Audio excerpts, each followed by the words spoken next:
selamat datang kembali di channel aku.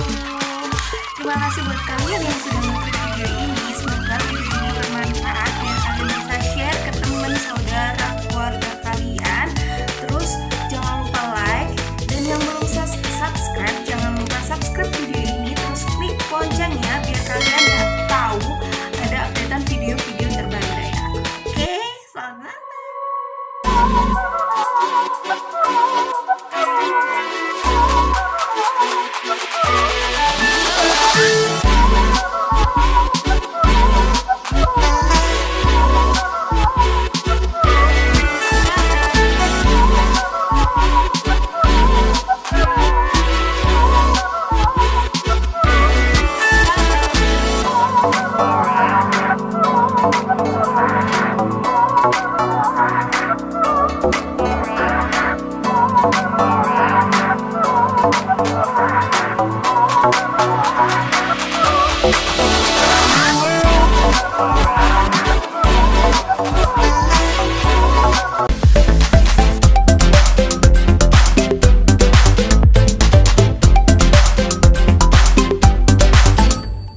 Di video kali ini kita masih akan membahas seputar corona, karena ini merupakan part 2 dari video yang kemarin tapi dengan judul yang berbeda, yaitu Nutrition to Fight Corona.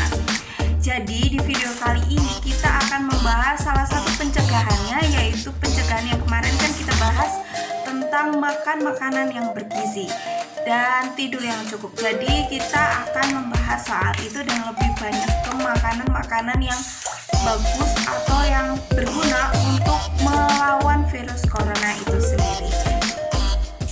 Jadi kenapa sih kita harus makan makanan yang bergizi? Jadi makanan-makanan yang bergizi itu gunanya untuk menjaga kesehatan tubuh kita. Saat kita mengonsumsi makanan bergizi yang baik, nah hal itu akan membangun perlindungan untuk tubuh kita dari masalah-masalah penyakit seperti flu dan masalah kesehatan lainnya seperti radang sendi, alergi, dan lain-lainnya.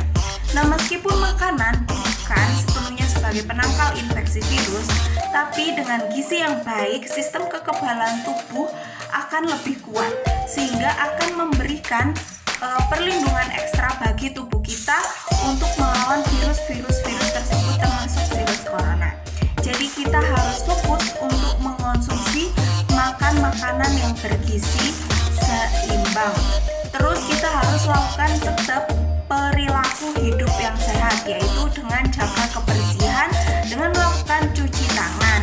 Misalnya setelah kita memegang benda, bersentuhan dengan fasilitas umum, uang, terus saat hendak makan, mempersiapkan dan mengolah makanan, terus setelah memegang hewan peliharaan, terus jangan lupa untuk menerapkan etika batuk dan bersin yang benar. Yang udah aku bilang yang kemarin, kalian bisa lihat di video yang sebelumnya atau nanti aku kasih kartunya di sini.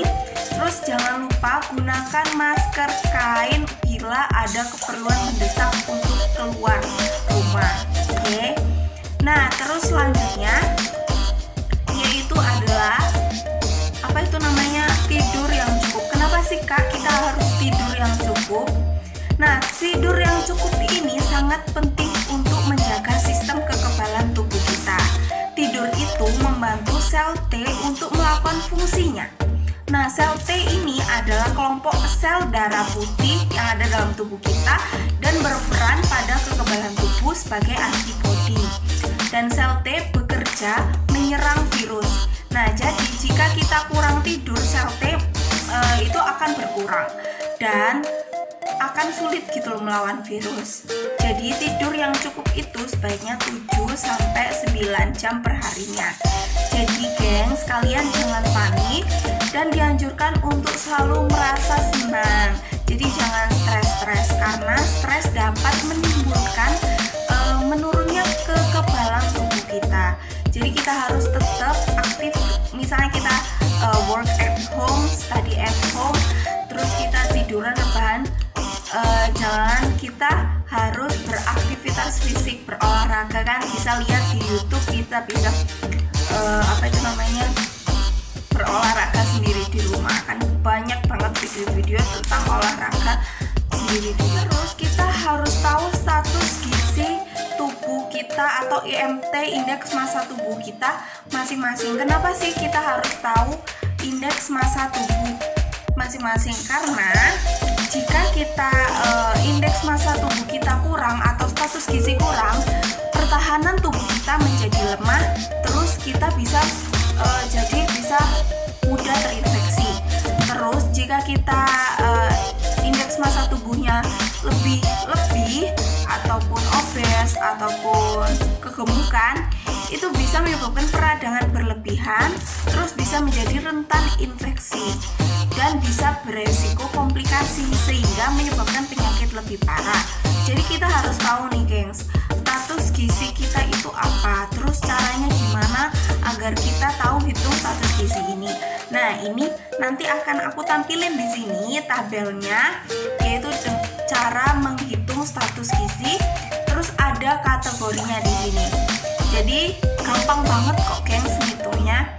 Kalian juga bisa lihat di video aku yang sebelumnya, bukan sebelum ini, ada lagi kok sebelumnya, itu tentang cara menghitung indeks massa tubuh, itu juga ada di video kedua. Itu tentang cara menghitung, itu ada rumusnya tentang indeks massa tubuh. Nah, di situ aku juga jelasin tentang cara menghitungnya. Jadi kalian bisa lihat di video sebelumnya. Atau ada yang bilang, Kak, bisa dengan apa itu namanya,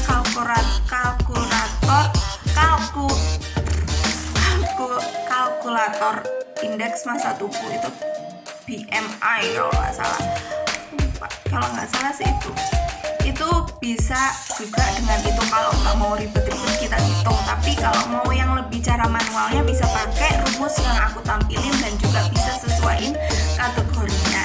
Oke. Makanan apa aja yang bisa menyebabkan virus corona ini?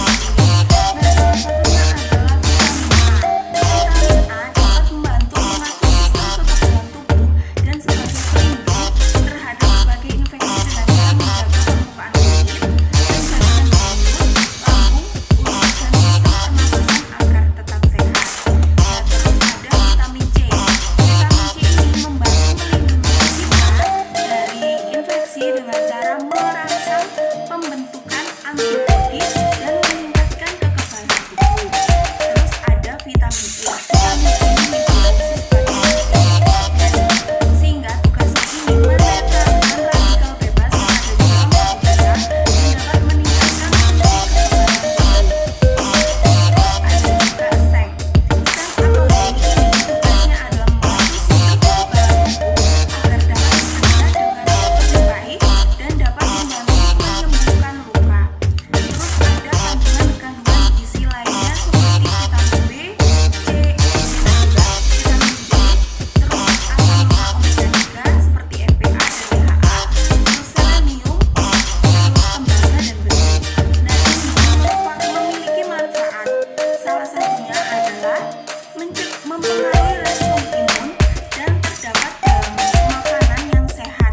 Jadi kita harus mengonsumsi 5 hingga 7 porsi sayuran dan buah-buahan setiap harinya untuk mendapatkan vitamin dan mineral dan antioksidan yang meningkatkan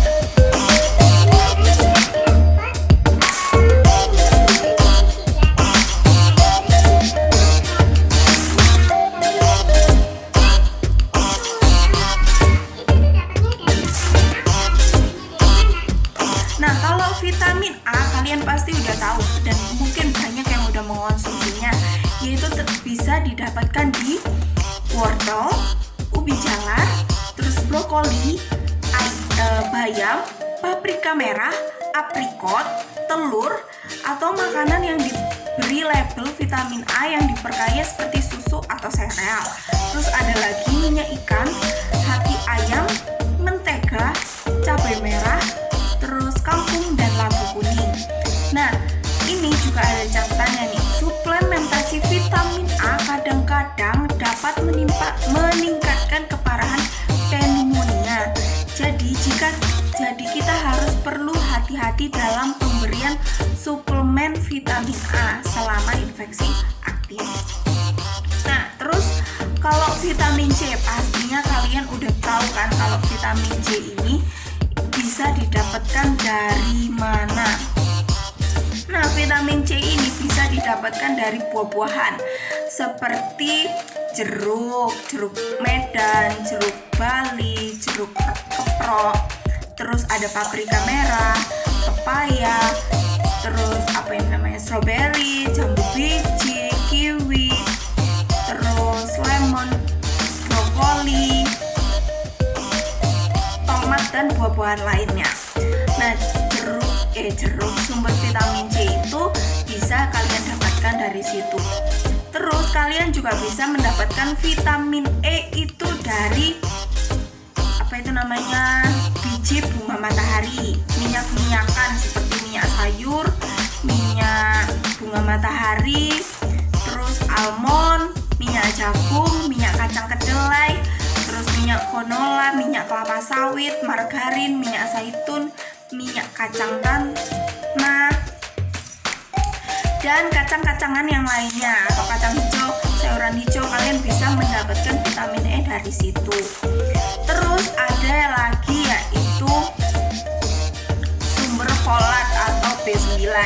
Nah, ini kalian bisa dapatkan di hati ayam, bayam, kacang tanah, brokoli, jeruk, tahu, stroberi, dan tempe. Terus kalian juga bisa mendapatkan sumber vitamin D di ikan makarel, salmon, kuning telur, ikan sarden, susu sapi, dan tuna. Nah, kalian harus tahu nih, ada fun fact about vitamin D. Nah, kadar vitamin D yang berlebihan bisa menyebabkan menurunnya daya tahan tubuh.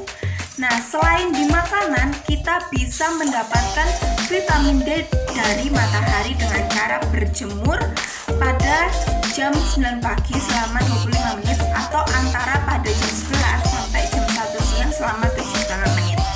Seperti itu. Terus ada lagi yaitu sumber vitamin B12. Nah, kalian bisa mendapatkan sumber vitamin B12 itu pada makanan hewani seperti kerang, hati ayam, ikan makarel, salmon, daging sapi, tuna, kuning telur, susu sapi, tempe, dan nori. Terus ada juga vitamin B6. Vitamin B6 ini terdapat di ikan tuna, hati ayam lagi, salmon, dada ayam tanpa kulit, terus pisang, kentang, daging sapi, dan nasi dari beras coklat. Nah, selain itu kalian juga bisa mendapatkan sumber selenium di nasi, jeroan, daging, dan susu. Terus kalian juga bisa mendapatkan sumber seng atau zinc di kerang-kerangan atau seafood, tiram, contohnya coklat, terus lobster, kacang-kacangan, terus biji-bijian, dan hati ayam lagi. Banyak banget ya gengs manfaat tentang di hati ayam ini, banyak banget vitamin yang ada di hati ayam ini. Terus kalian juga bisa dapat sumber besi yaitu di hati ayam lagi, kerang, tiram, bayam, tempe, kangkung, tahu, dan daging sapi. Nah, ini ada fun fact about sumber besi. Nah, besi ini dibutuhkan untuk pertumbuhan mikroorganisme. Jika kondisinya kelebihan, besi meningkatkan resiko dan keparahan dari infeksi. Nah, kita juga bisa mendapatkan sumber omega 3 yaitu EPA dan DHA di ikan makarel, sarden, salmon, dan tiram. Tadi merupakan sumber dan bahan-bahan makanan yang bisa melawan virus corona. Nah, selain itu kalian kan karena ini bulan puasa nih ya, jadi kalian juga bisa nambahin bahan makanan-makanan yang tadi di saat sahur atau saat buka puasa. Misalnya nih kalian bisa nambahin menu semur hati tua atau capcay, atau terus nambahin juga buah-buahan ya kayak gitu juga. Dan jangan lupa untuk minum air putih. Terus jangan lupa lagi untuk ingat dengan pesan yaitu gizi seimbang. Nah, buat yang nggak tahu gizi seimbang itu apa, gizi seimbang adalah susunan pangan sehari-hari yang mengandung zat gizi dalam jenis dan jumlah yang sesuai dengan kebutuhan tubuh kita. Dengan memperhatikan prinsip keanekaragaman pangan, aktivitas fisik, perilaku hidup bersih, sehat, dan mempertahankan berat badan normal untuk mencegah masalah gizi dan masalah kesehatan lainnya.